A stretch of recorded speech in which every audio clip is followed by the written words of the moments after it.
विश्वं दर्पणदृश्यमाननगरी तुल्यं निजान्तर्गतम् पश्यन्नात्मनि मायया बहिरिवोद्भूतं यथा निद्रया यः साक्षात् कुरुते प्रबोधसमये स्वात्मानमेवाद्वयम् तस्मै श्रीगुरुमूर्तये नम इदम् श्रीदक्षिणामूर्तये। उद्याद्भानुसहस्रसन्निभतनुः पीताम्बरालङ्कृतः प्रोज्ज्वालानलदीप्यमाननयनो निष्पिष्टरक्षो गणः संवर्तोऽद्यवतारितोद्धतरवः प्रोचैर्गदा विभ्रम श्रीमान् मारुतनन्दनः प्रतिदिनं ध्येयो बिभद्भञ्जनः सोत्साहलङ्घितमहार्णवपौरुषश्रीर्लङ्कापुरी प्रदहन प्रथितप्रभावः घोराहव प्रमथितारिचमु प्रवीरः प्राभञ्जनिर्जनयति मर्कटसार्वभौमः अतुलितबलधामं स्वर्णशैलाभदेहं दनुजवनकृशानुं ज्ञानिनामग्रगण्यं सकलगुणनिधानं वानराणामधीशं रघुपतिप्रियभक्तं वातजातं नमामि मनोजवं मारुततुल्यवेगं जितेन्द्रियं बुद्धिमतां वरिष्ठं वातात्मजं वानरयूथमुख्यं श्रीरामदूतं शरणं प्रपद्ये। ओम हं हनुमते नमः।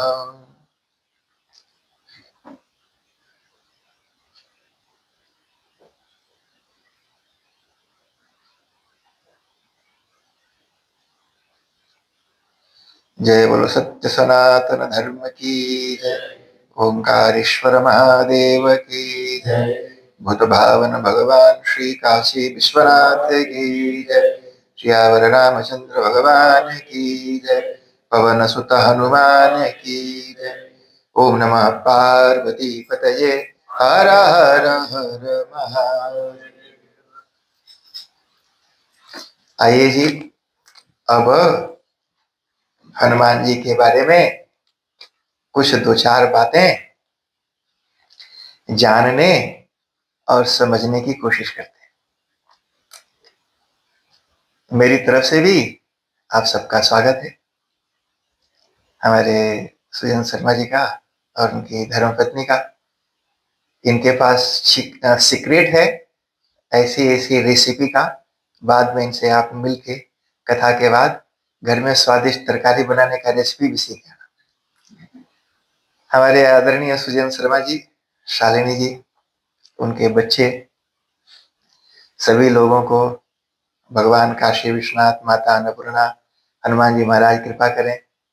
आप सभी स्वस्थ और प्रसन्न रहें, संसार का सुख भोगें। ये भी एक फल है जी, सुख भोगना और भजन करना। सुखी जीवन बिताना और भजन करना, दुखी होकर भजन नहीं करना, सुखी होकर भजन करना। तो इसलिए सुखपूर्वक जीवन हो, ये भी बहुत जरूरी है।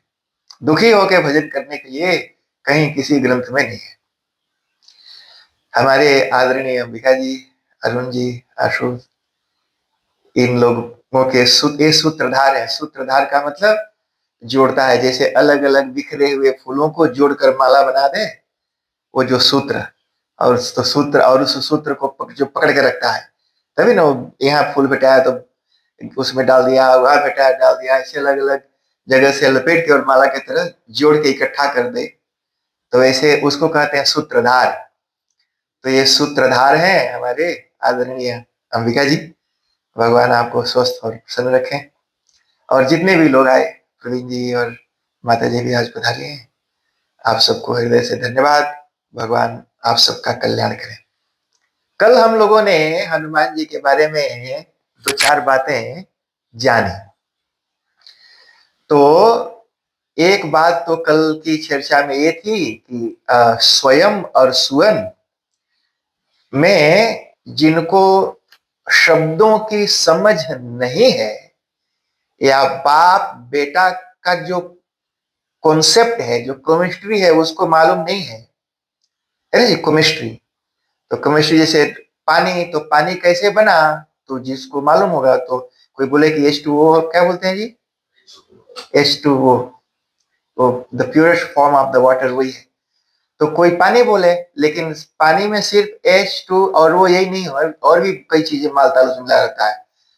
तो लेकिन जिसको उसकी केमिस्ट्री मालूम है बाप बेटा के बीच में, कि बाप क्या है बेटा क्या है, कैसे वो बनता है, इसका मतलब है कि जिसको शास्त्र की अच्छी समझ है और शब्दों की अच्छी समझ है, उसकी दृष्टि में सुवन और स्वयं में कुछ डिफरेंस बहुत नहीं है। क्योंकि जो बीज की क्वालिटी है वो वृक्ष में और उसके फल में आती ही आती है, और बिना नाम रूप बदले कुछ हो नहीं सकता। तो ये बात हम लोगों ने कल चर्चा की। कुछ भगवान शिव और विष्णु के लीला के बारे में बताया। और ग्रंथ तो ओपन है ना जी, पोएट्री है। तो पोएट्री का तो मतलब होता है कि जो पुस्तक आप पढ़ रहे हो, आप यहाँ बैठे हैं, ये देखो गरम सुंदर हॉल में। अच्छा, एक बात तो मैंने बताई नहीं जी, वो ये है कि शालिनी जी ने कितना सुंदर मंडप सजाया है। तो थोड़ा एक नजर इधर मंडप की तरफ भी देखो, थोड़ा सा खुशदेव जी मंडप को भी दिखा दीजिए, कितना अच्छा से इन्होंने मंडप बनाया है। और थोड़ा सा वो बाकी लोगों को भी दिखा दीजिए, उनका रिएक्शन, चेहरे पर खुशी है कि नहीं शालिनी जी के कार्य को देख करके। रितु जी, हाँ रितु जी को भी बहुत बहुत धन्यवाद है। उन्होंने कहा मेरा एक नाम पवन भी है। हमने कहा सुनो, रितु इज बेटर देन पवन। उसको पवन को ही लुकाई कर रखो, रितु को ही पब्लिक करो। तो रितु जी का भी वो बहुत अच्छी डेकोरेटर है जी। हमेशा वैसे भी रितु तो है ही है। रितु का मतलब ही होता है जहां पर आनंद हो, बदलाव हो, चेंज हो, परिवर्तन हो, खुशियां हो। तो इतना सुंदर मंडप बनाया जी। तो ये है असल पूजन। कहा कि जैसे अपनी बेटी की शादी करते हैं और उसके लिए मंडप बनाते हैं, भगवान के लिए भी वैसे ही सुंदर बनाना चाहिए। इतना सुंदर ढंग से इन्होंने सजाया धजाया। अच्छा, सिर्फ मंडप ही नहीं, घर को भी सजाते हैं। बाहर भी देखो, रोड से ही लाइट दिखता है। नहीं, अगर लाइट नहीं लगा हो तो फिजिकल रकम रोड से चल देगा गड्ढा में। बुझाएगा ही नहीं आपको कि रोड है। तो इसे पता चला वहां तो रोड से सीधे गड्ढा ही होता है। तो वही रकम यहाँ पर भी तुमने लाइट वाइट बाहर सड़क से लेकर के यहाँ तक कितना सुंदर ढंग से सजाया है।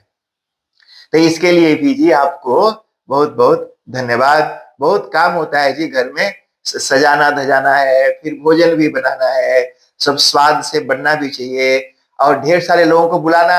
अब उनमें से कोई मुंह फुला के न जाए, ये भी ख्याल रखना पड़ता है। कि ये पता नहीं खाया और बुलबुला मुंह में रखा हुआ फुला के चल दिए। तो सबको खुश करना हो, ये भी एक टेंशन रहता है। तो इतने सारे टेंशन को दिमाग में खचर पचर भर के और फिर मुस्कुराते हुए यहाँ बैठ के कथा सुनना, ये मजाक नहीं है जी। तो इसके लिए आपको बहुत बहुत धन्यवाद कि इतना कुछ दिमाग में रखने के बाद भी आप सब यहाँ मुस्कुरा के बैठे रहते हैं। अच्छा जी, तो अच्छा, तो हमने ये सुवन स्वयं के बारे में बात की। और पोएट्री तो मैंने ये बता रहा था आपको कि आप यहाँ बैठे हैं इतने सुंदर हॉल में। ये देखो जी, हॉल ही है, दरबार। इसको जब राजा महाराजाओं का दरबार होता था। हमारे यहाँ इंडिया में राष्ट्रपति का जो भवन है, प्रेसिडेंट हाउस, वहां पर एक हॉल है। इंडिया में कहते हैं हाल है, और यहाँ कहते हैं हॉल है। तो वो जो इंडिया जो हाल है, तो उसका नाम है दरबार हॉल। वहां पर दरबार लगता है प्रेसिडेंट का। तो इसी तरह से ये जो हॉल है, ये सुजन शर्मा जी का दरबार हॉल है। इतना सुंदर ढंग से यहाँ पर इन्होंने बनाया, आराम से 100 150 200 लोग यहाँ फिट हो जाएंगे, और ये कार्यक्रम यहाँ पर इतने सुंदर ढंग से करते हैं। तो जो ग्रंथ है जिसने विष्णु और शिव के बीच में क्या हुआ देखा, किसी ने देखा ना जी, ऋषियों ने देखा, मुनियों ने देखा। तो ऋषि का मतलब ही होता है ऋषयो क्रांत दृष्टारः। तो उन ऋषियों ने देखा कि क्या क्या हो रहा है वहां पर। तो जैसा उन्होंने देखा वैसा ही ग्रंथ में लिखा। अच्छा, तो जो ग्रंथ लिखता है और जो कथा सुनाता है उसके लिए ये रिक्वायरमेंट है। रिक्वायरमेंट ये है कि जब मैं आपको कथा सुनाऊं तो जो मैंने देखा है एग्जैक्टली वही चीज आपको मेरी बातों को सुन करके दिखना चाहिए। यानी मैं तो देख रहा हूं, पर अगर मेरी कथा सुन के वो चीजें आपको नहीं दिख रही हैं, इसका मतलब कथा में कहीं ना कहीं गड़बड़ है। मैं या तो मैं खुद ही ठीक से समझ नहीं पा रहा हूं, और जब मैं खुद ही नहीं ठीक से समझ पाया तो आपको कहां से समझाऊंगा। तो इसलिए जो आचार्य है, वक्ता है, उस आचार्य की रिस्पॉन्सिबिलिटी है जो वो समझ रहा है, जो वो देख रहा है, उसकी बातों को सुनकर और उसके लिखे हुए ग्रंथ को पढ़कर पढ़ने वाले और सुनने वाले को वही चीजें दिखनी चाहिए जो उसने देखा है। तो और भी बहुत सारी चीजें हुई, बहुत ओपन भी है जी। कई कई चीजें हैं कि भाई पढ़ तो लो, पर कई बार पब्लिक में बोलने में थोड़ा सा हेजिटेशन होता है, फिर भी बहुत सारी चीजें बोली। अब लिखा है तो उसको थोड़ा सा बोलते हैं। तो थोड़ा बहुत हमने आपको सुनाया, और जितना सुनाया उससे ज्यादा और भी वहां पर साहित्यिक भाषा में सब बताया कि विष्णु भगवान तो बड़ा सुंदर रूप धारण किए थे, बड़ा अच्छा वस्त्र पहना था, और सुंदर खुशबू खुशबू लगाए थे, बॉडी से परफ्यूम अच्छी खुशबू आ रही थी। और ये माया था ना जी, तो कामदेव ने सुंदर हवा, वो उनके जो साड़ी पहने थे वो पल्लू उड़ाने लगे, और इस तरह से, और ये भभूत राख पोते इधर बाबा, और वो खुशबूदार चंदन पोते वो। अरे बड़ा भारी दिव्य सुंदर। हमारे शास्त्रों में बड़ी अच्छी सी चीजें, अलग अलग रस है। रस का मतलब, इसको सुनो, जिसे मान लो कोई चीज आप सुने और सुन के मन घिना जाए, घिना जाए, ये चीज बहुत बेकार है, छोड़ो इसको। और कोई ऐसी चीज आप सुने जिसको सुन करके मन में लगे वाह वेरी नाइस, ये मिल जाए तो बड़ा अच्छा है। तो उसी तरह से ऐसी चीजें जिसको सुन करके आपके मन में वासना जागृत हो जाए, उसको श्रृंगार रस की कथा कहते हैं। तो वहां पर वो श्रृंगार रस नहीं होना चाहिए, सुन के या देख के आपके मन में वो भाव आना चाहिए। तो ऐसा ग्रंथों में लिखा, भागवत में भी आया है। तो एक कथा तो वो थी जी, एक कथा और है, वो भी महात्मा लोग उसको बताते हैं। और वो कथा ये है कि एक सुअर चला। कल जो मैंने कथा सुनाई थी वो जो थे पुंजस्थला। तो पुंजस्थला के बारे में मैंने आपको कथा सुनाई, और पुंजस्थला की जो माता जी थी, ऐसा वर्णन है कि वो गौतम ऋषि की पुत्री थी। गौतम ऋषि कौन थे जी? अहल्या, अहिल्या और गौतम ऋषि और शतानंद। शतानंद जी उनके पुत्र थे। तो शतानंद जी की बहन थी इनकी माता जी। तो इस तरह से हनुमान जी की माँ और शतानंद जी दोनों भाई भाई हुए। और शतानंद जी कौन है? जनक जी के गुरु हैं, और सीता जी उनकी बेटी हैं। तो इस तरह से भी हनुमान जी कनेक्ट होते हैं सीता जी से पहले से भी। तो कुंजर नाम के बानर, उनका नाम था कुंजर, पिताजी का नाम कुंजर। तो वहां से उनसे, उनके घर में कुंजर, वो राजा थे, और वो राजा के घर में इनकी उत्पत्ति हुई थी। ये बात हमने आपको कल बताई। जो दूसरी घटना है वह भी एक अप्सरा से जुड़ा हुआ है, और उस अप्सरा का नाम है सुवर्चला। सुवर्चला वो ब्रह्मलोक में भी अप्सराएं होती हैं जी। ऐसा नहीं सोचना कि ब्रह्मा जी बस खाली कमंडल लेके दाढ़ी बढ़ा के बैठे रहते हैं। वहां भी अप्सराएं होती हैं। मैंने सुख और भोग का साधन सभी देवताओं को उपलब्ध है। मैंने देवता देव योनि मतलब भोग योनि, भोग विलास के सारे साधन उनके पास हैं। और हम भी तो यही चाहते हैं ना जी।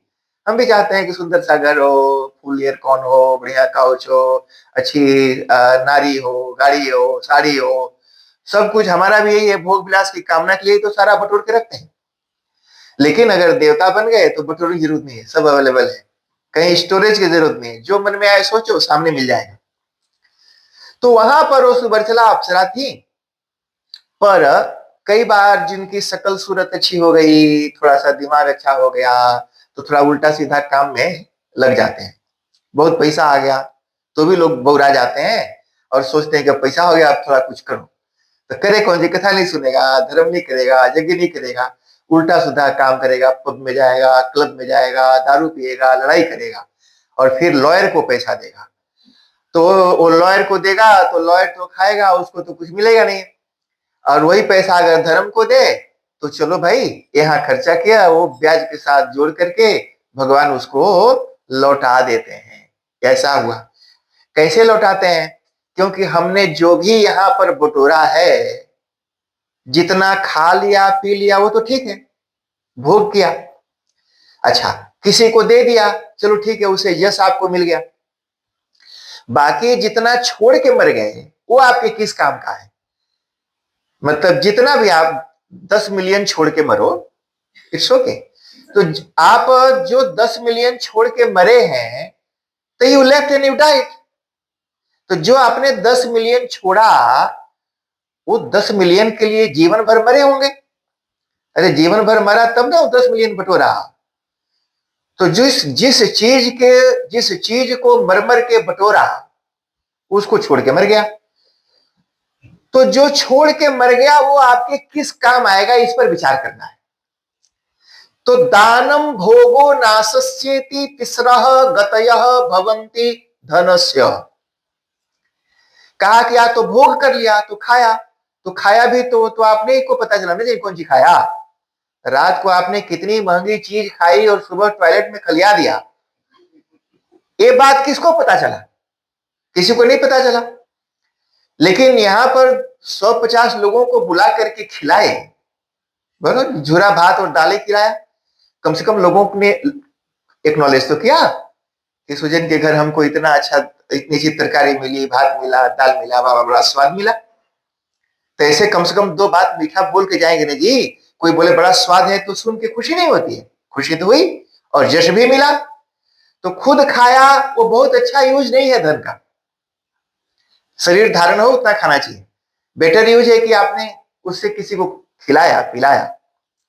और द बेस्ट यूज है कि दान धर्म किया। धर्म किया तो बेस्ट कैसे हो गया? अच्छा, तो जो हमने छोड़ दिया और हम मर गए वो हमारे किसी काम का नहीं।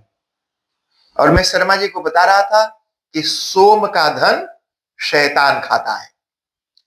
सुनो, जीते जी जिस पैसा को जिसको छूने नहीं दिया, मरने के बाद वही खाएगा। जीते जी जिसको तुम हाथ नहीं लगाने दे रहे हो, मरने के बाद सारा पैसा वही खाई और तुम प्रेत बन के ऊपर से ताकना टुकुर टुकुर। तो तुम प्रेत बन के ऊपर से टुकुर टुकुर ताकना, कुछ कर नहीं सकता, छटपटाएगा वहां से देख के, चिल्लाएगा, रोएगा वो। तो जब खाएगा वो, यही से होता है जी। जो दुष्ट लोग बचा के रखते हैं उनका धन वही खाता है जिसको उन्होंने जीते जी खाने नहीं दिया और चाहते नहीं थे कि वो खाए। अच्छा चलिए, तो जो छोड़ के मर गए वो आपके किसी काम नहीं आएगा। तो आप गए खाली हाथ गए, इसी को लोग बोलते हैं जी एम्प्टी हैंड। छितार के चला गया, सब जल के, यहां तक कि जो जिस शरीर को बना के रखा था वो शरीर भी जल के भस्म हो। शरीर नहीं है, लेकिन शरीर नहीं है, ध्यान देना। पर शरीर के अंदर, जिसके अंदर कामनाएं होती थी, डिजायर जिसमें होता था, जिसके अंदर the person who used to live in body and who had desire of eating, sleeping, watching, वो डिजायर वाला है, वो है वो आत्मा, वो सारा उसी में होता है, वो तो है। तो जिसके अंदर डिजायर थी वो डिजायर वाला है, पर उस डिजायर को फुलफिल करने के जो रिसोर्सेस थे वो सब खत्म हो गए। डिजायर वाला है बट रिसोर्सेस सब खत्म हो गए। तो उसका जो एक रिसोर्सेस तो बॉडी था, वो बॉडी वो खत्म हो गया, जल के भस्म हो गया, बहुत हो राखी है। तो डिजायर वाला सबसे पहले एक बॉडी ढूंढता है, शरीर ढूंढता है। चींटियों का शरीर मिल जाए तो वो कम से कम जलेबी भले न खाता हो, उसकी चाशनी तो चाटेगा ही। तो सबसे पहले तो शरीर ढूंढता है, कोई शरीर मिले तो बड़ा उत्तम कर्म किया होगा तो शायद मनुष्य का शरीर मिलेगा, नहीं तो मच्छर भी बनेगा, मक्खी भी बनेगा, भेड़ बकरी भी बनेगा, कीड़ा मकोड़ा बन के पैदा होगा। कीड़ा मकोड़ा भी बन के पैदा हो गया तो कम से कम अपने डिजायर, भूख और प्यास को मिटा सकता है, लेकिन जब तक शरीर नहीं है तब तक भूख और प्यास से छटपटाता है। और ऐसे छटपटाने वाले को ही प्रेत कहते हैं। वो है प्रेत आत्मा। वो प्रेत नीड्स अ बॉडी। घर मान लो छोड़ दिया, दूसरा घर चाहिए ना जी रहने के लिए, पेड़ के नीचे तो नहीं रहेगा, तो घर चाहिए, तो जिसको माल जैसा रहेगा वैसा घर मिलेगा। तो जैसा कर्म है माल, उसका जो माल है, जो कमाई है, उसके जैसे कर्म रहेंगे। अगर कुत्ता का कर्म करके मरा होगा तो कुत्ता ही बन के पैदा होगा। न्यूजीलैंड में नहीं, फिजी में।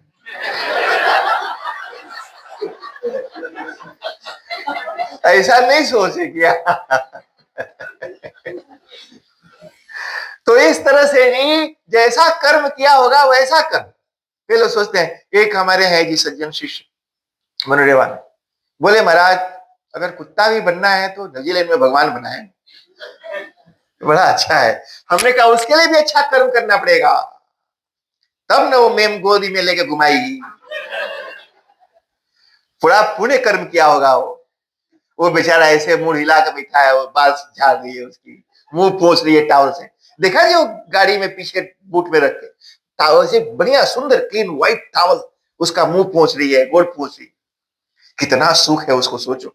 कुछ तो अच्छा कर्म किया होगा, थोड़ा और अच्छा किया होता तो वो मेम मियां का कुत्ता नहीं, मेमी बन के पैदा हुआ होता। तो कर्म जैसा है वैसा शरीर मिलेगा। अच्छा चलिए, तो एक बात तो पक्की है कि जातस्यैव ध्रुवम मृत्युः ध्रुवम जन्म मृतस्य च। यानी जो मरा है, जिसका शरीर का नाश हो गया, उसको दोबारा शरीर तो मिलेगा, पर शरीर कैसा मिलेगा? जैसा उसका कर्म है। अच्छा चलो मान लो बहुत अच्छा कर्म किया तो अच्छा शरीर मिल गया, इट्स ओके। सुंदर हैंडसम बॉडी। देखिए वो गाजा वालों को, गाजा में जो जहां पर इजराइल बम फोड़ रहा है, हाँ गाजा बाजा बज रहा है वहां, आप उनको देखो, सुनो, वो हमसे ज्यादा हैंडसम है। देखो उनकी औरतों की कितनी गोरी चिट्ठी, वो चमचमाती हुई। तो सुंदर बॉडी मिलना हैप्पीनेस की गारंटी नहीं है। हैंडसम बॉडी डजंट गारंटी कि तुमको सुख भी मिलेगा, क्योंकि उनके पास हैंडसम बॉडी तो है, सुंदर सुंदर औरतें हैं, कितने गोरे चिट्ठे चमचमाते हुए, पर सुख नहीं है, खाना नहीं है, घर नहीं है। दुख तो है। वैसे तो आज के सोसाइटी के हिसाब से लोग सोचते हैं भाई ऐसा क्या, लेकिन ये जो मैं बता रहा हूं हमारा व्यू नहीं है, ये मेरा ओपिनियन नहीं शेयर कर रहा हूं मैं, भगवान श्री कृष्ण का। सुचिमताम श्रीमताम गेहे धर्म भ्रष्टो भिजायते। मैं उनकी बात को बता रहा हूं, इसलिए कोई ये नहीं बोलना कि उन्होंने ऐसा स्टेटमेंट दे दिया। It's not my personal statement, भगवान की बात को बता रहा हूं कि जो दान करके धर्म करके मरा, तो अच्छा जब मरेगा तो सुंदर शरीर मान लो मिल गया, पॉसिबल है, अच्छा कर्म किया तो अच्छा शरीर मिल गया। ऐसा लिखा है जी, गरुड़ पुराण में भी लिखा है। गरुड़ पुराण, अब आजकल तो ऑनलाइन बहुत सारे ग्रंथ उपलब्ध है, पढ़ना चाहिए, इससे अंडरस्टैंडिंग डेवलप होती है। और भी ग्रंथों में लिखा है कि अगर किसी का सुंदर शरीर है तो जरूर कुछ अच्छा कर्म किया होगा, तो उसी के फलस्वरूप अच्छा शरीर मिला, हेल्दी शरीर मिला। अच्छा चलिए, तो एक बात ये हो गई कि जितनी चीजों को छोड़ के मरा है, जब दोबारा पैदा होगा तो उन सारी चीजों की जरूरत पड़ेगी। घर छोड़ के मरा, दोबारा पैदा होगा तो घर की जरूरत पड़ेगी, ढेर सारा पैसा छोड़ के मरा है, दोबारा पैदा होगा तो उस पैसे की जरूरत पड़ेगी। लेकिन जब दोबारा पैदा होगा तो जितनी चीजों को छोड़ करके मरा है उनमें से कोई भी चीज उसको नहीं मिलेगी। मिलेगा जी? मान लो किसी का आजा बप्पा मर गया तो आपको पता है कि वो कहाँ है, कहाँ पैदा हुआ, और अगर पता भी चल जाए तो लड़का इतना अच्छा है, इतना अच्छा है कि यहाँ से ले जाके सब उनके दे दे, बापू ये लो, तुम छोड़ के मरा है, तुम बैठ के खाओ और हम कटोरा लो के घूमेगा। नहीं होगा ऐसे। अगर जान भी जाए ना जी लड़का, बोले कौन, हम नहीं चिंता, तुम कौन है। तो जितनी भी चीजें छोड़ के मरा उन सारी चीजों की फिर से जरूरत पड़ेगी। तो भगवान श्री कृष्ण कहते हैं कि अगर तुम चाहते हो कि जो तुमने मरमर के यहां पर कमाया, इकट्ठा किया, जब तुम दोबारा पैदा हो तो वापिस फिर जीवन भर मरना न पड़े, मरमर के बटोरना न पड़े, तुम पैदा हो तो पहले से वो सारी चीजें, सारे रिसोर्सेज के साथ सजा धजा सुंदर घर महल पैलेस और मनी रिसोर्सेज तेरा इंतजार करें स्वागत के लिए।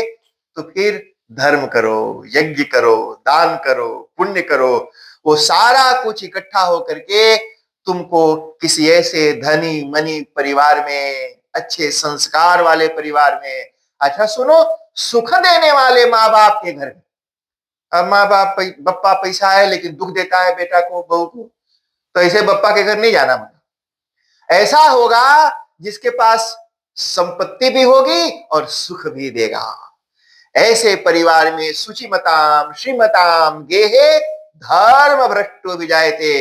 अगर कुछ अच्छा कर्म किया होता तब तो सीधे स्वर्ग में जाता, लेकिन कुछ कमी रह गई थी तो ऐसा व्यक्ति ऐसे धनवान विद्वान योग्य धार्मिक परिवार में उत्पन्न होकर के संसार के सुखों का भोग करता है।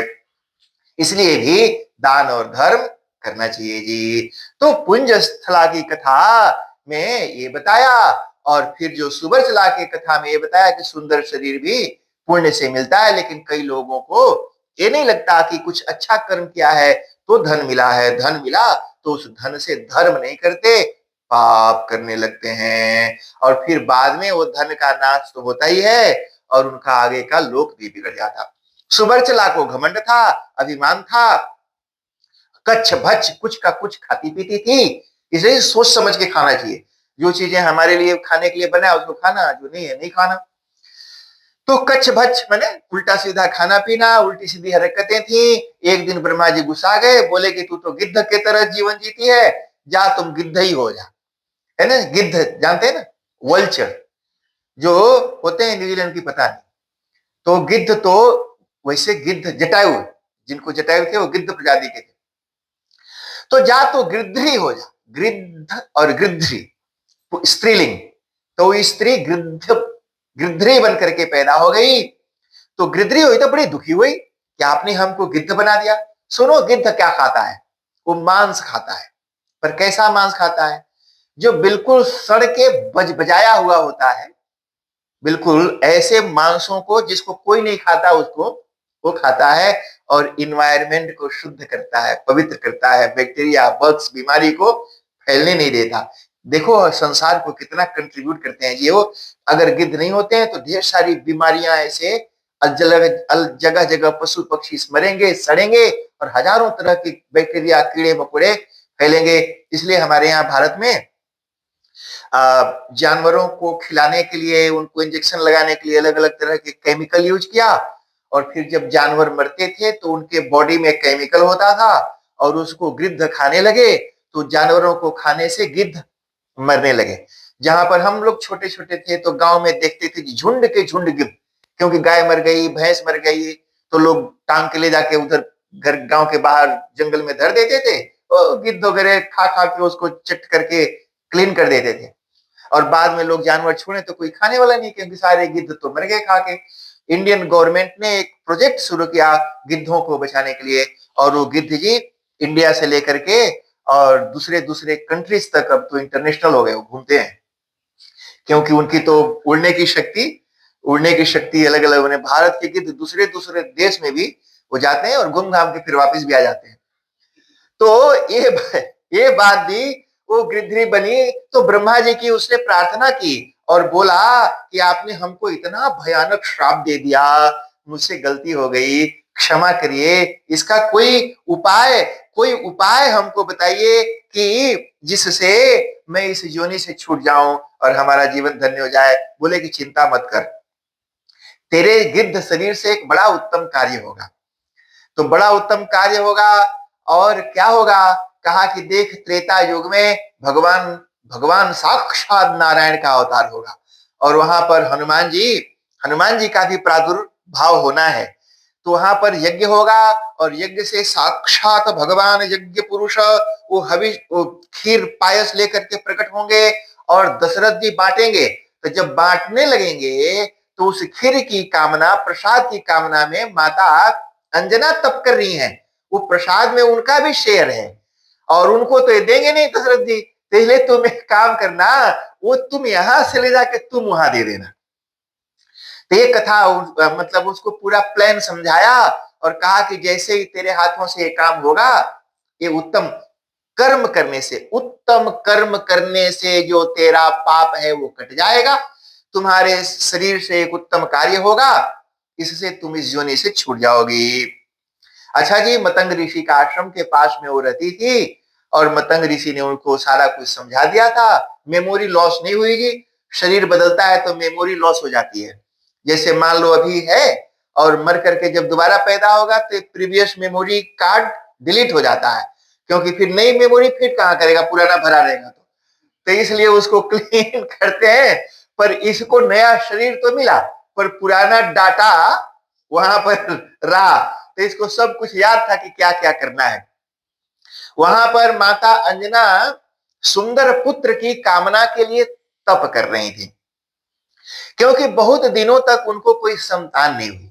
केसरी के घर में कोई संतान नहीं हुई तो उनको मतंग ऋषि ने उपाय बताया, कहा कि देखो तप करो और गंधमादन पर्वत पर जाकर के तप करो, नाम भी बोला कि वहां जाकर के तप करो।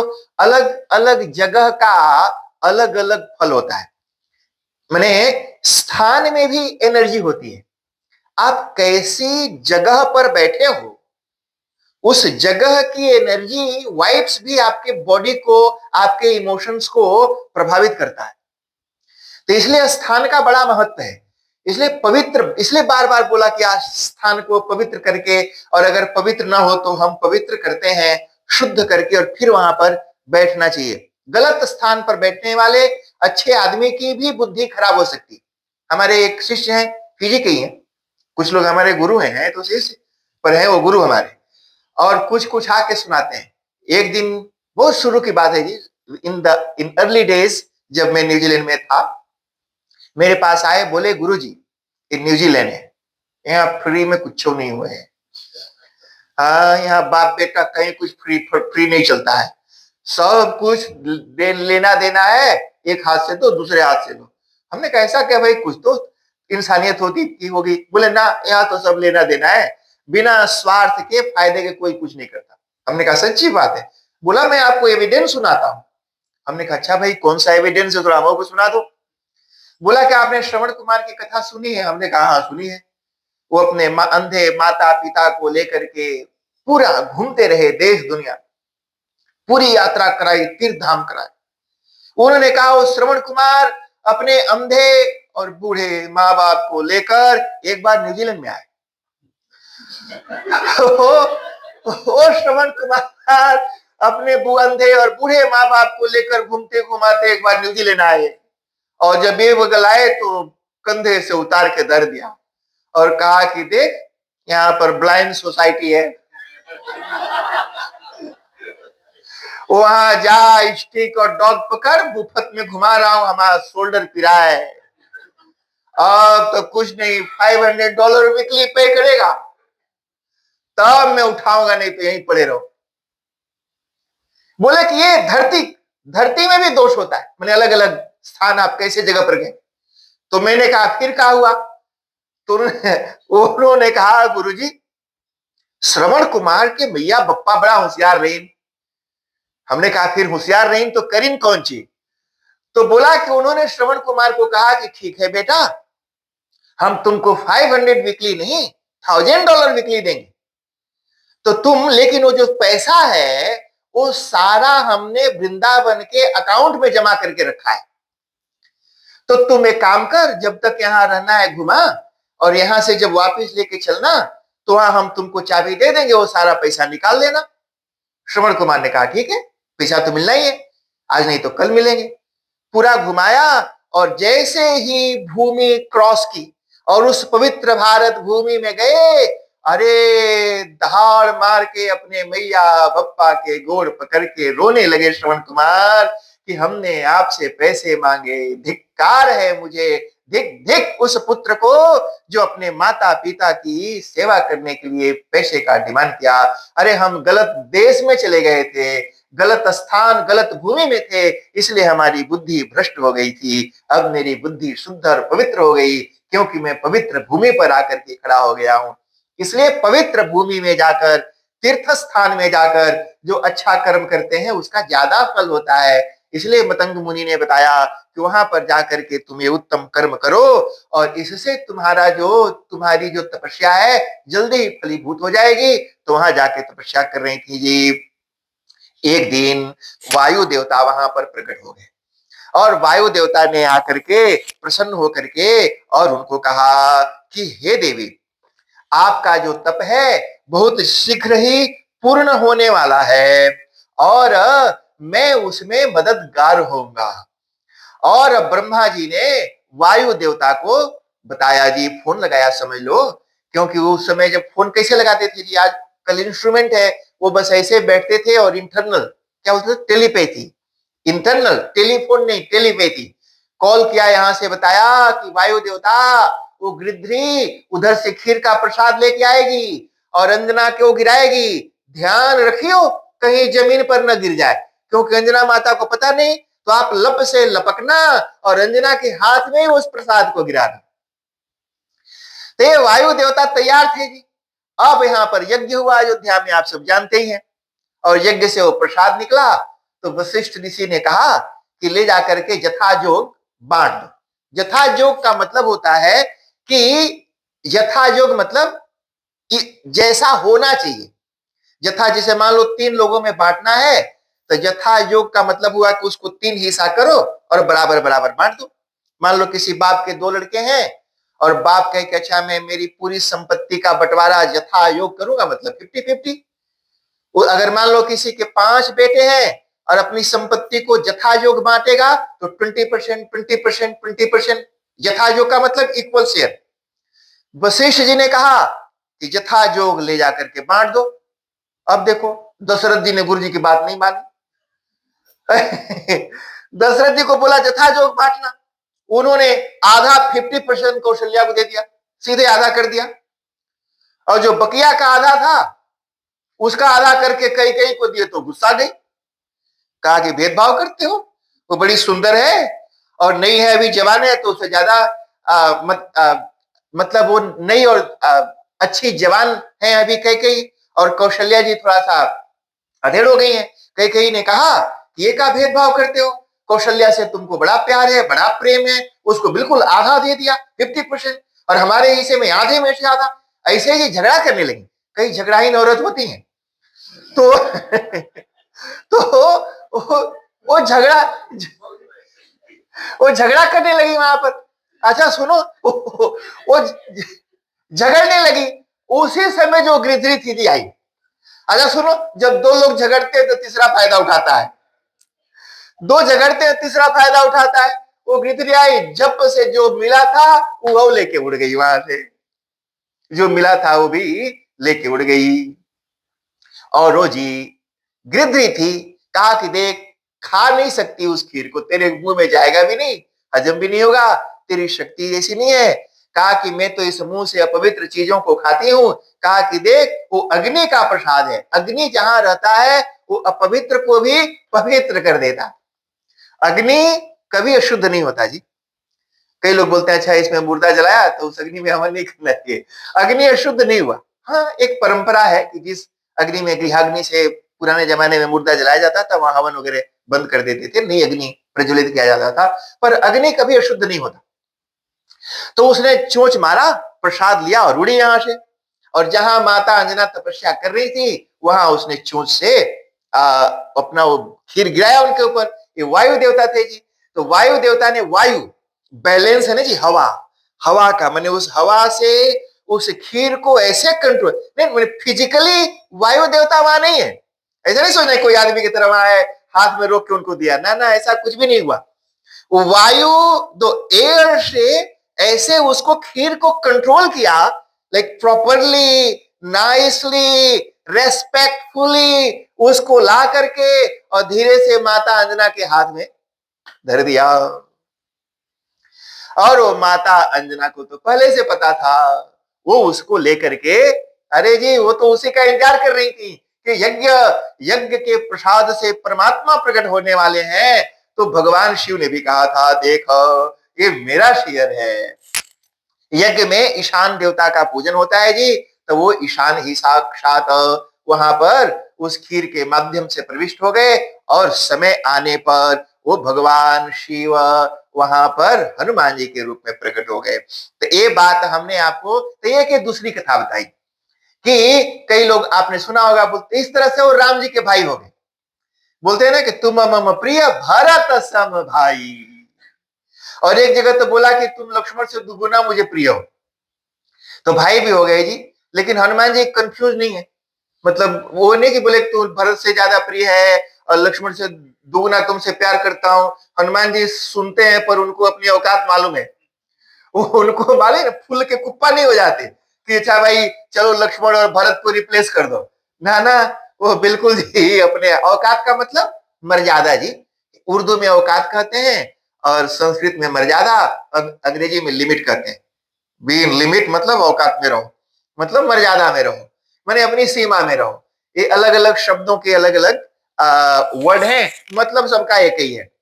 तो इस तरह से जी, अब यहाँ पर, अब जो एक बात जो मैं कल बताना चाहता था और नहीं बताया, वो ये है कि हमारे यहाँ बनारस में जो संकट मोचन जी का मंदिर है, जहां पर तुलसीदास जी मिले थे हनुमान जी को, आगे आपको सब सुनाऊंगा।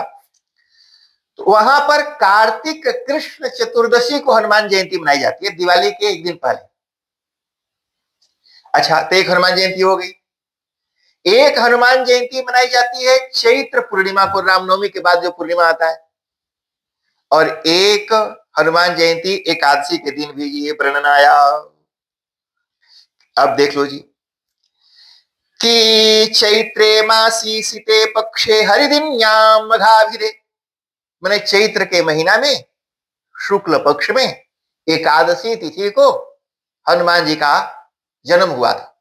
तो उस दिन हम, ये लिखा है ग्रंथ में, लिखा है, कहां लिखा है ये बताता हूं, आनंद रामायण में लिखा है। आनंद रामायण में ये बात बताई जी, नक्षत्रे समुत्पन्नो हनुमान रीपुसूदन, कहा कि दुश्मनों को दुख देने वाले और भक्तों को सुख देने वाले, दो काम करते हैं, किसी को दुख और किसी को सुख देते हैं। दुख किसे देंगे? दुष्टों को, और सुख किसे देंगे? भक्तों को।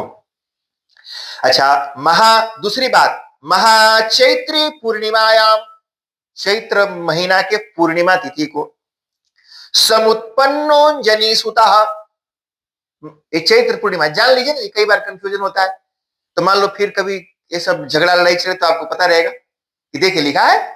अच्छा, ये हो सही, हो सही। बदंती कल्प भेदेन बुधा इत्यादि केचन, कहा कि बुध माने विद्वान लोग ऐसी बात बताते हैं। क्या बताते हैं जी? कल्प भेद समझ लो।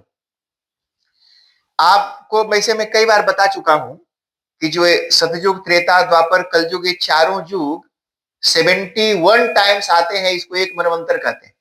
ऐसे 14 मनवंतर होता है और 14 मनवंतर को एक कल्प कहते हैं, और एक कल्प के, एक मनवंतर के किसी एक युग में ये लीला होती है। तो एक कल्प में हनुमान जी चैत्र पूर्णिमा को आए थे, दूसरे कल्प में एकादशी को आए, और एक औना कल्प में जब हुआ तो कार्तिक कृष्ण चतुर्दशी को आए। लेकिन जब दूसरा कल्प आया तो उस कल्प में जब फिर से ग्रंथ लिखाया तो पुराना वाला जो डाटा था वो ऋषि लोग मान लो अपडेट करना भुला गए, तो नई चीज लिखी और पुरानी भी रह गई। तो इसलिए अलग अलग कल्प में उन उन तिथियों पर हुआ था। तीनों ग्रंथों में लिखा है, आप तीनों मनाइए जी, क्या दिक्कत है? हनुमान जी का रोज मंगाओ। और कहीं ग्रंथों में बोला कि शनिवार, और कहीं ग्रंथ में बोला जी कि मंगलवार को हुआ जी। अब एक चीज और यहां पर जान लीजिए, हमारे यहाँ बनारस से एक पंचांग छपता है, ऋषिकेश पंचांग, और बड़ा वो प्रामाणिक पंचांग है जी। वहां ये बात बताई, शुक्लादिमाश गणनया आश्विन कृष्ण कार्तिक कृष्ण तुलार्के मेष लग्ने सायंकाले अतश्चतुर्दश्याम सायंकाले जन्मोत्सव। कहा कि हनुमान जयंती चतुर्दशी तिथि को शाम को मनाना चाहिए। कई लोग मुझे पूछते हैं महाराज रोज सुबह करूं कि शाम को? तो शाम को नहीं करते हैं, और यहाँ लिखा हुआ है हनुमान जी ये किए संध्या को, तो जो शाम को आएंगे तो शाम ही को खाएंगे ना जी। तो जब आए शाम को तो शाम को क्या दिक्कत है? तो कई बार लोग सुबह करते हैं कि शाम को नहीं करेगा, कितना भी बोल जाओ। वो नहीं मानी, बोला ना जिंदगी भर ऐसे ही करता आया। तो अच्छा ठीक है, करता है तो करो। ये बात बताया जी। और स्कंद पुराण में ये बात बताई, क्या बताया जी? प्रादुरासीत् तदा तां वै भाषमाणो महामतिः मेष संक्रमणौ भानौ संप्राप्तो मुनिसत्तमाः पूर्णिमाख्ये तिथौ पुण्ये चित्रा नक्षत्र संयुते। ये स्कंद पुराण में बात बताई है। और आश्विनस्यासिते पक्षे स्वात्यां भौमे चतुर्दशी मेष लग्ने जनी गर्भात स्वयं जातो हर शिव। ये वायु पुराण में ये बात बताई जी। इस तरह से ये दो चार चीजें जन्म के बारे में आपको मैंने जो कल छोड़ दी थी उसको बता दी। अब इसको आगे बढ़ाता हूं। अब आगे चलो जी। तो हनुमान जी का जन्म हुआ। जन्म क्या क्या हुआ जी? कि स्वयं जातो हरह, भगवान हर, भगवान शिव साक्षात स्वयं हनुमान जी के रूप में प्रकट हो गए। अच्छा आप सुनो जी, और बचपन में ही छोटे थे, लेकिन एक चीज आपने नोटिस की कि नहीं की, जो पशु पक्षियों के बच्चे होते हैं ना जी, वो बहुत हाली उनका डेवलपमेंट होता है, होशियार होते हैं। गैया के बच्चे, बंदरिया के बच्चे, बिल्ली, ये ना जी, मतलब जिस दिन पैदा होते हैं उसी दिन चलना फिरना दूध पीना पाना शुरू कर देते हैं। सबसे स्लो प्रोसेस आदमी एक बच्चा का हुए हैं। आदमी एक बच्चा का प्रोसेस बहुत स्लो है। उसको तो मतलब साल भर तक वो नेपी गंदा करता रहता है, पेट गंदा करता रहेगा। लेकिन जो पशु पक्षी है, वो बानर है, गाय है, वो बहुत हाली डेवलप करते हैं। उनको क्या खाना क्या पीना वो सब समझ होने लगती। तो आप ये नहीं सोचना कि हनुमान जी छोटे पैदा होते ही कैसे वो छलांग लगा के सूरज भगवान के पास पहुंच गए, ये आपके मन में डाउट ना हो। तो एक तो ये रीजन है कि वो खड़ा पैदा माँ के गर्भ से बाहर निकलते ही वो उठ करके दूध पीने लगते हैं। गैया अपने बछड़े को दूध नहीं पिलाती, वो इमीडिएट पीता है और खुद से उठ करके पीता है। तो हनुमान जी को वहां पर जी नहला के धुला के पूंछ पांछ की, क्योंकि राजा के थे, साधारण बानर के बच्चे होते तो वैसे ही लेके घूमते रहते हैं। लेकिन वहां पर नौकर चाकर भी सब होते थे, सुंदर से, जब जैसे लोगों के घर में बच्चे होते हैं और उत्सव सेलिब्रेशन होता है, वैसा ही उत्सव और सेलिब्रेशन केसरी के घर में और माता अंजनी के घर में भी हुआ। खूब नाच गाना हुआ, खूब उत्सव हुआ। ये बात शिव पुराण में, वायु पुराण में, स्कंद पुराण में, बृहद भागवत, मैंने ढेर सारे ग्रंथों में जी अलग अलग ढंग से बड़ा विस्तार से लिखा है। तब वो सारा तो सुनाएंगे तो टाइम टेकिंग है ना जी, टाइम लगेगा तभी तो सब कुछ होगा। लेकिन जितना सुनो अच्छा से सुनो, समझ में आए उतना अच्छी बात है। तो इस तरह से, और वो साक्षात भगवान शिव ही वहां पर आए थे जी। वो भयंकर शंकर बिल्कुल यहाँ पर बानर के रूप धर करके, रूप बदल करके वहां पर बस बैठे हैं। यहाँ पर एक दिन ऐसा हुआ कि केसरी ने और माता अंजना ने, राजकाज देखना पड़ता है जी, तो हमेशा मैया थोड़ी ना सता के बैठी रहेगी। ध्यान देना, बानर के बच्चे की एक खासियत है। क्या खासियत है?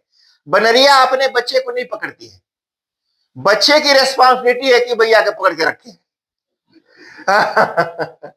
वो बनरिया जब एक एक जगह से, एक डाल से दूसरी डाल पर कूदती है, वो नहीं पकड़ती। मैंने बंदर अपने बेबी को डजन होल्ड एंड कूद, वो जंप नहीं कर पाएगी। एक हाथ से बेबी, ना ना ना, तेरा काम है, इट्स योर जॉब। हाँ, वो बनरिया के बच्चे का काम है, तुम पकड़ के रखना है तो रख, और नहीं तो छूट के मरना है तो मर। बने वो जो है, वो शुरू से ट्रेनिंग है उनकी। हाँ, मतलब अपना काम खुद ही देखो, कब तक मैया बापा ढूंढता रहेगा मुझ को बिता के। तो इस तरह से वो बंदरिया का बच्चा कचकचाई के पकड़ता रहा है, पकड़ के रखता है जी। वो बंदरिया उसको नहीं होल्ड करती। पर बिल्ली का बच्चा, बिल्ली पकड़ती है, वो दिन भर घूमती रहती है। एक बिल्ली जहां परमानेंट उसका एड्रेस होता है, वहां से 12 किलोमीटर के एरिया में वो चुहा मारती है, मैंने शिकार करती है। तो जहां रहती है वहां से अप टू 12 किलोमीटर के एरिया में वो घूमती है दिन भर, अपना हंटिंग पर है, जॉब पर है वो। और जॉब करके जब लौटती है तो देखती है अपने बच्चों को, अगर उसको सेफ नहीं है तो उठा करके कहीं और रख देती है, और फिर वो घूमती रहती है। तो बनरिया, तो बंदरिया का जो बच्चा है उसकी जिम्मेदारी है कि रखो। तो फुल टाइम उसको कैरी नहीं करते, फुल टाइम देखते नहीं, वो अपना खेलते रहते हैं। और अगर मान लो पेड़ से गिर के मर गई तो बंदरिया उसको जाकर के बहुत लाड प्यार इंजेक्शन लेकर नर्स के पास नहीं जाएगी, वो छोड़ देते हैं। हाँ ठीक है, मैंने वो हमारे तरह का नहीं था, कुडंट सर्वाइव, जो हमारे सोसाइटी को, हमारे रूल्स को, हमारे तौर तरीके को जो एडॉप्ट नहीं कर सकता है, उसको लेके मुड़ पर कहां तक ढोएंगे। इसलिए हमारे साथ रहने वाला ऐसा होना चाहिए जो हमारी सोसाइटी, समाज, बिलीफ्स सबको सुटेबल होना चाहिए। नहीं जी, नहीं तो इस तरह से कुछ हो जाए तो फिर उसको लेकर के रोजे रोज दुख जीवन में होगा। तो बड़ा उत्सव हुआ एक दिन। केसरी जी और माता अंजना ने बड़ा सुंदर से उनको श्रृंगार कराया, हनुमान जी को चड्ढी बनियान पहनाया। यहाँ लिखा है जी कौपीन पहनाए, और कच्छनी, कच्छनी बोलते हैं, कच्छनी को कच्छा भी बोलते हैं, किसी में कच्छा बोलते हैं, कच्छा बनियान नहीं बोलते। जो अंडरवियर पहनते हैं ना जी, उसको बोलते हैं कच्छिया, और कहीं कहीं बोलते हैं कच्छा। हमारे यहाँ इंडिया बनारस में कच्छा और कछिया, उसी को कौपीन बोलते हैं। कै कौपीन, के से कच्छा, के से कछिया। अंडरवियर तो ढेर सारी चीजें हो गई, तो पर्टिकुलर उसके लिए वर्ड है कच्छा, कछिया। तो कच्छी हो चड्डी, जिसको चड्डी बोलते हो। वो गाना आता है ना, जंगल जंगल फूल खिला है, क्या चड्डी पहन के, जंगल जंगल शोर मचा है, चड्डी पहन के फूल खिला है। हमारे यहाँ टीवी में आता था कि जंगल जंगल शोर मचा है, चड्डी पहन के फूल खिला है। मैंने फूल खिला है लेकिन चड्डी पहन के, चड्डी पहन के कहीं फूल खिलता है।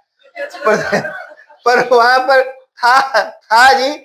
तो हनुमान जी महाराज का उनको पूरा चड्डी बनियान पहना के, कच्छा कछिया, और सुंदर जी बानरों के यहाँ भी संस्कार होता था, जनेऊ आदि कीर्तन करना है जी, है ना। तो जनेऊ आदि सब करके, नहला के धुला के, टीका टूका काजर वाजर लगा करके पालना पर उनको सुलाया, और सुला करके केसरी अपने राज काज में बिजी हो गए, माता जी अपने किचन चौका में बिजी हो गई। अब हनुमान जी बैठ के वहां पर टुकुर टुकुर ताके। छोटे बच्चे ने जी, वो बहुत अटेंशन चाहिए उनको, अपनी मैया का टेंशन, पप्पा का टेंशन, मतलब झूठ मूठ का भी बवाल मचाते हैं को करके, ताकि ताकि मैया पप्पा हमारे तरफ ताकते और देखते रहे।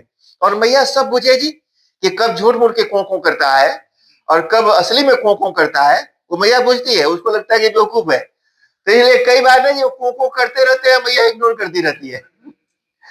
तो इस तरह से उसको नहला के धुला के पालने पर सुलाया, और हनुमान जी सोए। तो सोए जी, अर्ली मॉर्निंग, बिल्कुल सुबह सुबह की बात थी, और उगते हुए उन्होंने सूर्य को देखा, बिल्कुल लाल लाल अरुणोदय सूर्य। अब अरुणोदय सूर्य को देखा तो पहले तो रोए। रोने का मतलब होता है बुलाना। मैंने बच्चे रोते हैं तो कैसे रोते हैं, कहाँ कहाँ कहाँ ऐसे बोलते हैं, पूछते हैं कहाँ है तुम, कहाँ कहाँ कहाँ कहाँ है तुम, सुनती नहीं है, कहाँ, जोर जोर से बुलाते। तो मैया को बुलाते हैं, पप्पा को बुलाते, अरे कोई तो है, कहाँ कोई नहीं जी बात। हनुमान जी ने सोचा कि भाई देख, यहाँ तो कोई खिला पिला नहीं रहा, वो बड़ा रसदार लाल लाल दिख रहा है वहां, चलो खुद ही खा लेते।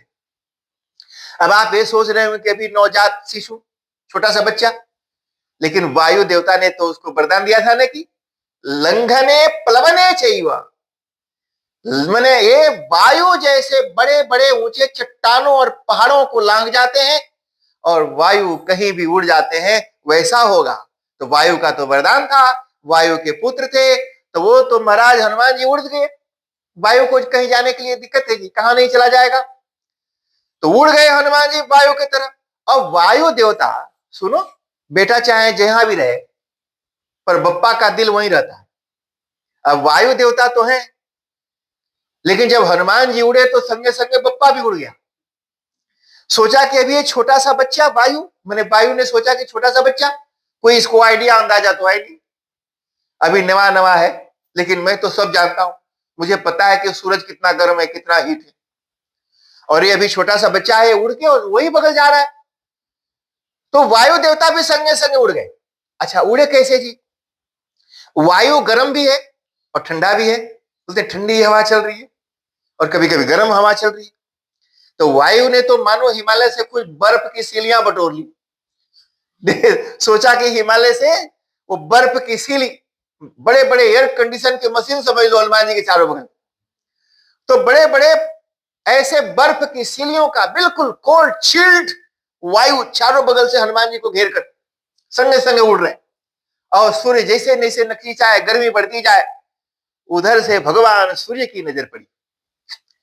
भगवान सूर्य ने देखा, कहा कि अरे ये तो साक्षात चंद्रमौली, चंद्रमौली भगवान शिव का नाम है।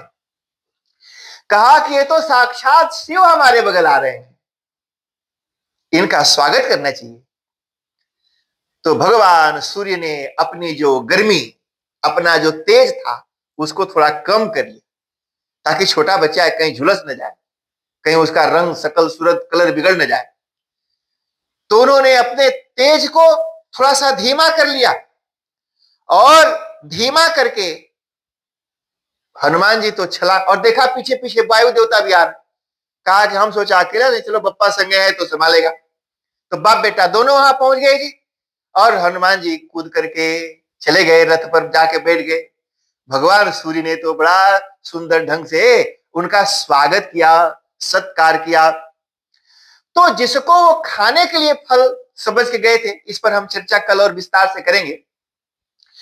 तो हनुमान जी का स्वागत सत्कार किया। उस दिन अमावस्या थी, आप सब जानते हैं अमावस्या के दिन सूर्य ग्रहण लगता है। उनको खाने के लिए राहु राहु पहुंचा था। राहु ग्रसता है, खाता है, ऐसा पुराणों में कथाएं आती हैं। तो राहु वहां पहुंचे थे खाने के लिए। तो जब राहु पहुंचे तो हनुमान जी ने देखा कि जिसको मैं खाने के लिए आया था, उसको खाने के लिए कौन आ रहा है मुंह बाए। तो कहा कि खाना हमारा हम तो खाए नहीं, और ये कोई और खाने मुंह बा के आ रहा है। तो हनुमान जी ने कूद के उसको पकड़ लिया। अरे हनुमान जी इतने मजबूत हैं, वो राहु को पकड़े तो राहु तो छटपटाएगी, जैसे कोई शेर कोई छोटे से चूहा को दांत में दबा ले और वो चूहा छटपटाए, वैसे राहु छटपटाए। गटई पकड़ के दबाया ऐसे हनुमान जी ने। कहा कि और दबा के बैठ गए, बातचीत करने लगे बाप बेटा दोनों। राहु को तो मौका मिला वहां से कोई रकम किसी तरह से छुड़ा के भागा, वहां से छुड़ा के भागा और जाके इंद्र के पास शिकायत की, और रोते हुए शिकायत की। कई बार छोटे बच्चों को खाना न मिले तो जाके भैया से बप्पा से बताते हैं, देख हमारा चॉकलेट और वो छीन के खा गया। राव ने भी जाकर के शिकायत की, कैसा नियम बनाया कि मैं खाऊंगा, और उसको कोई और वहां पर खाने के लिए पहुंच गया, और तो हम को खा रहा था। ऐसा कैसे हो गया महाराज, ये तो गलत बात है। आप राजा हो और बिना आपके परमिशन के कौन वहां गया होगा, जरूर आप ही ने भेजा होगा हमारे साथ धोखा की। इंद्र को आया गुस्सा, कहा चल मेरे साथ में फिर चलता हूं। तो राव को आगे किया, और वो अपने ऐरावत हाथी अपनी गाड़ी में बैठ गया जी। जैसी गाड़ी है लोगों को पता चलना चाहिए कैसी गाड़ी है। हाँ, तो उसको लेके जाना।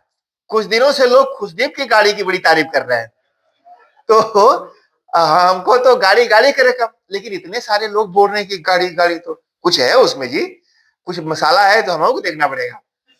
तो इस तरह से जी अपनी गाड़ी, ऐरावत हाथी बड़ा मजबूत हाथी है, उसको लेकर के आए जी। और ये राहु को भी, तो राहु गया तो राहु को तो हनुमान जी ने फिर से वही जैसे गया तो फिर से राहु छटपटा के भागा।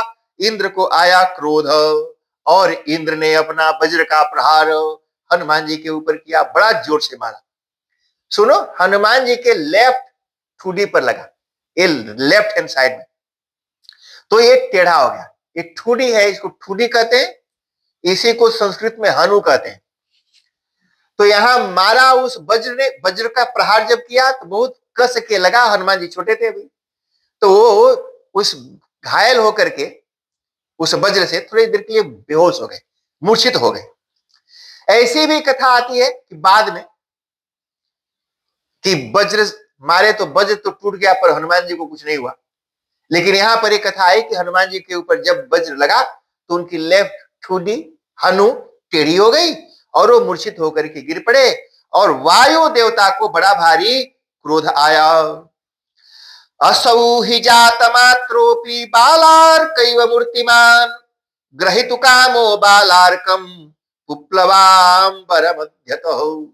एक छोटा सा बालक, अभी नवजात शिशु, और इतनी बड़ी छलांग लगा दी आकाश में, इतनी बड़ी छलांग लगा दी आकाश में, वहां पर सूर्य को निकल जाने के लिए। उस बालक को वज्र के घात से मूर्छा आई। अब बाप वहीं थे, इसलिए तो गए थे, वायु देवता संग गए इसीलिए थे, कहीं अगर कुछ उल्टा सीधा हो जाए तो मैं रहूंगा तो संभालूंगा। तो झट से वायु देवता ने गोदी में उठाया और बड़े क्रोध से जी दुखी हो गए, वो गुस्सा में आए। तो गुस्सा में आए तो क्या किया जी, सप्लाई रोक दिया। अभी रसिया और यूक्रेन में लड़ाई चल रही है और यूरोप ने कहा है रसिया को कि देख, वी विल बैकअप यूक्रेन। तो पूरा यूरोप बड़ा कोल्ड और चिल्ड, ठंडा, और वो ठंडा में गोरों को गर्म करने का काम रसिया करता है, गैस की सप्लाई करता है। रसिया ने कहा कुछ करोगे तो मैं गैस सप्लाई रोक दूंगा। सप्लाई रोक देंगे, करते रहो, ठंड में वैसे पिघल के बर्फ में जम के मर जाओगे। तो सप्लाई रोक देना, मेरे दुश्मन है, अगर दुश्मन ने कुछ गड़बड़ किया तो दुश्मन का सप्लाई चेन काट दो, तोड़ दो सप्लाई चेन। वायु देवता ने सप्लाई रोक दी। वायु देवता क्या सप्लाई करते हैं जी, ऑक्सीजन सप्लाई करते हैं सबको, देवताओं को भी ऑक्सीजन की सप्लाई वही करते हैं। तो वायु देवता ने सप्लाई रोक दी, ऑक्सीजन रोक दिया। मान लो कोई व्यक्ति, मतलब वो वेंटिलेटर पर है हॉस्पिटल में, अब कोई जाके ढक्कन बंद कर दे उसका, तो वो तो छड़पटा के चल पड़ेगा वहीं पर। तो हम और आप सभी मानो वेंटिलेटर पर हैं, वो वायु देवता हमारी ऑक्सीजन सप्लाई करें। We all are on ventilator, natural ventilator, वो परमात्मा ने दिया है और हम सांस ले रहे हैं। जैसे वहां का पाइप बंद कर दिया, वैसे अगर वायु देवता बंद कर दें तो हम ये खुले में भी उस ऑक्सीजन के बिना छटपटा के मर जाएंगे। वायु देवता ने बंद कर दिया जी, कितना उपकार वायु देवता हमारे ऊपर करते हैं। बंद कर दिया, सभी देवताओं की सांस फूलने लगी। उनको लगा कि शायद कोई कोरोना का नया वेरिएंट है, सबकी सांस फूलने लगी। सब हांफते हुए भगवान के पास गए, ब्रह्मा जी को, कि महाराज आप जरा देखो तो। जब ब्रह्मा जी ने दुनिया बनाई तो बीमारियों को भी बनाया, बुखार को बनाया, ज्वर को बनाया, अलग अलग बीमारियां बनाया जी, फ्लू को बनाया। तो ब्रह्मा जी को पूछा कि महाराज आपने कोई ऐसी बीमारी भी बनाई है जिसमें सांस फूलता है, जरा देखो तो। ब्रह्मा जी ने कहा हमने बनाया तो नहीं, अभी तक तो नहीं बनाया है, ये कहीं किसी और दूसरे देश से आई है बीमारी है, ये क्या है जरा देखो। तो देखा तो वायु देवता जी एक पहाड़ के गुफा में हवा रोक करके बैठे हैं और ब्रह्मा जी के साथ सभी देवता लोग वहां पर गए जी, और जा करके वायु देवता की प्रार्थना की और वायु देवता से कहा कि हे वायु देवता प्रसन्न हो जाओ। और सबसे पहले ब्रह्मा जी वहां पर गए जी, और ब्रह्मा जी ने जाकर के कहा कि हे वायु दुखी मत हो, मैं ब्रह्मा, मैं यहां आया हूं और मैं इसको ब्रह्मदंड देता हूं। पूरे जीवन में वज्र तो छोड़, ब्रह्मास्त्र भी इसका कुछ नहीं बिगाड़ पाएगा। और ब्रह्मा जी ने अपना हाथ हनुमान जी के सिर पर घुमाया और फिर जो हनुमान जी मूर्छित थे वो उठ करके चाकने लगे, खिलखिला करके हंसने लगे। हाथ जोड़ करके इंद्र आए और बोले कि क्षमा करो हे वायु देवता, ये देखो मेरा वज्र है, लेकिन आज मैं इसे वरदान देता हूं कि इसका पूरा शरीर ही वज्र के समान हो जाएगा। शरीर नहीं, रोआ तक जी। अगर हनुमान जी का एक बॉडी का ये रोआ भी कहीं सट जाए तो उसको वज्र का चोट लगेगा। इसलिए वज्रदंताय, वज्र नखाय, वज्र रोमणे, वज्र कराय, वज्रहस्ताय, रामदूताय, हनुमान जी का जो शरीर के बाल है ना जी, रोआ, वो एक एक रोआ में वज्र की शक्ति। जब युद्ध होता है तो हनुमान जी बस अपना ऐसे फड़फड़ा करके रोआ खड़ा कर देते हैं, राक्षस उनको मारे आते हैं। जिसे मान लो कोई इलेक्ट्रिक के नंगे तार पर मुक्का मारे, तो जो मारेगा वो मरा गया, अब दोबारा मुक्का मारने के लायक नहीं रही। हनुमान जी ऐसे फुलाते हैं और वो राक्षस लोग उनके शरीर पर गिरते हैं, रोआ वो वज्र से टकरा के खुद ही मर जाते हैं। उन राक्षसों को मारना नहीं पड़ता है। इंद्र ने कहा कि ये वज्र की ताकत तो छोड़ो, पूरा इसका शरीर का जर्रा जर्रा, रोम रोम वज्र जैसा हो जाएगा, यानी वज्र में जितनी शक्ति है उसके एक रोए में होगी। इसलिए मंत्र लिखा, नमो भगवते रुद्रावताराय, वज्र देहाय, वज्र नखाय, वज्र रोमणे, वज्र दंताय, वज्र कराय, पूरा रोम रोम हनुमान जी का वज्र का बनाया। ये इंद्र ने वरदान दिया कि ये इतना शक्तिशाली बालक होगा। वरुण देवता हाथ जोड़ करके आए, उन्होंने कहा मैं इसको 5 अस्त्र देता हूं, ये जब चाहे, जिसको चाहे, जहां चाहे बांध देगा, कुछ नहीं करना, यहीं बैठ के कुछ मंत्र कुछ बताया और वो बाद में बता जाए।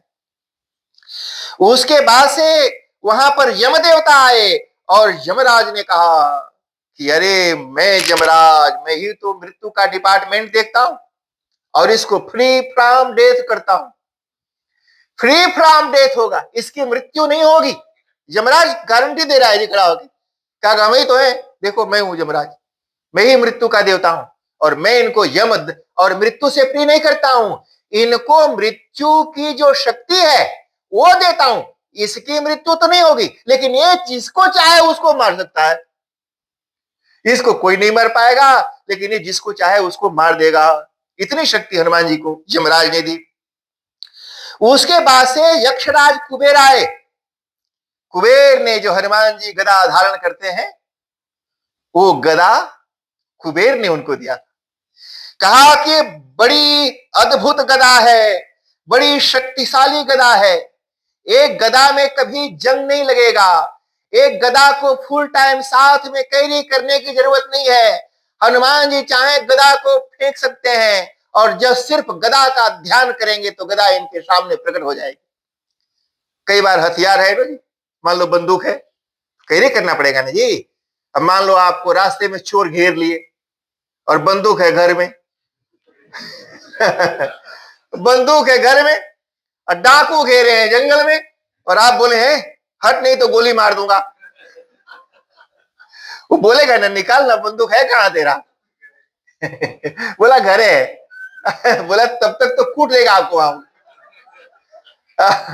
तो इसलिए कहा कि ये देख मैं गदा देता हूं, ये गदा बड़ी शक्तिशाली, मन के हिसाब से जब जहां चाहो ये गदा प्रकट हो जाएगी। देखो हनुमान जी, गदा हमेशा फुल टाइम दिखती नहीं है, लेकिन जब चाहे जहां चाहे वो गदा, और बड़ी शक्तिशाली।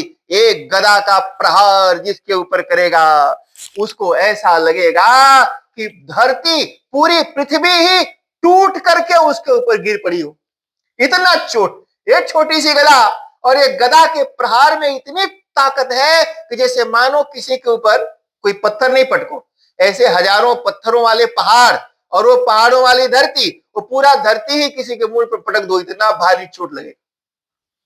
ये शक्तिशाली गदा मैं तुम्हें इस बालक को प्रदान करता हूं। और भगवान शिव भी वहां प्रकट हो गए।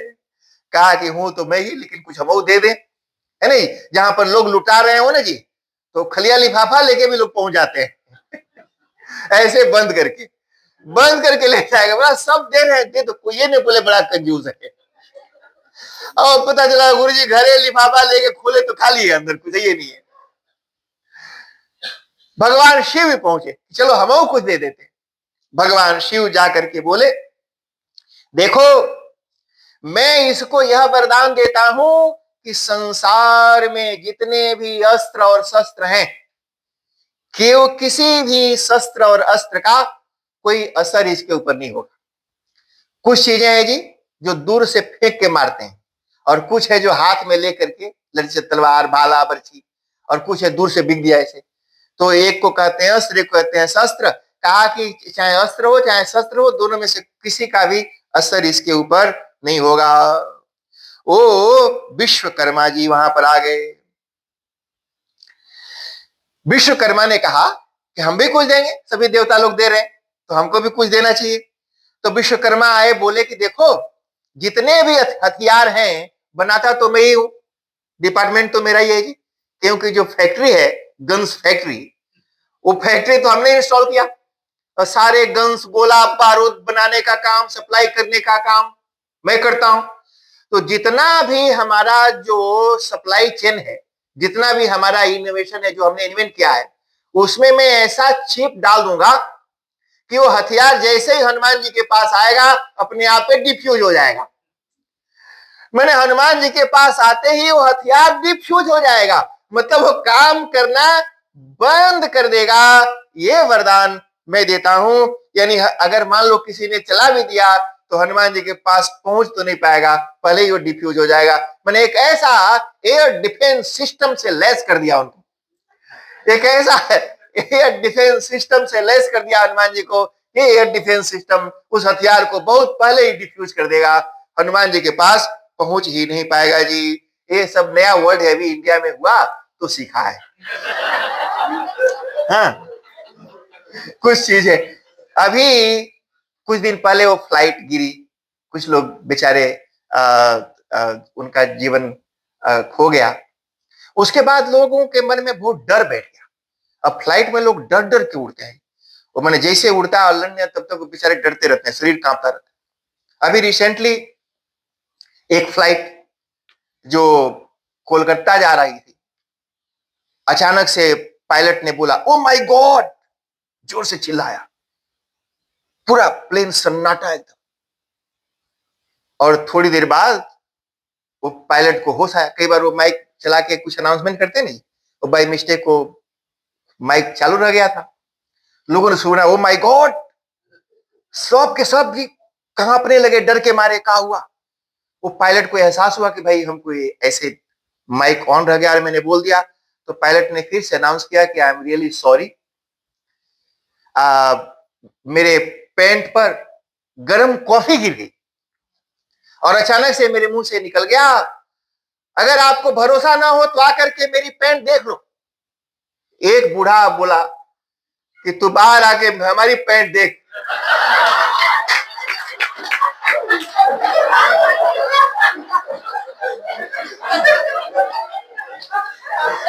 तो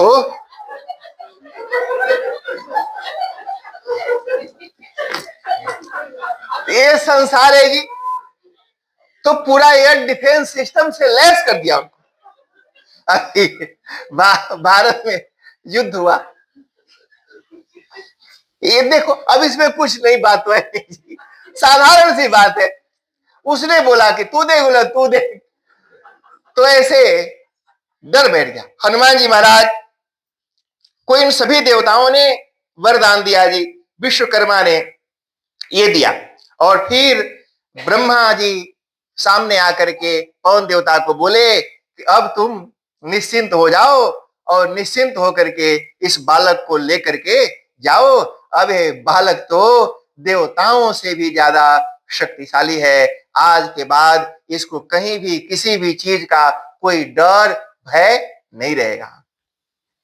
तो हनुमान जी की एक शक्ति है जी, उनके अंदर किसी देवता के पास कोई शक्ति है, किसी देवता के पास कोई शक्ति है।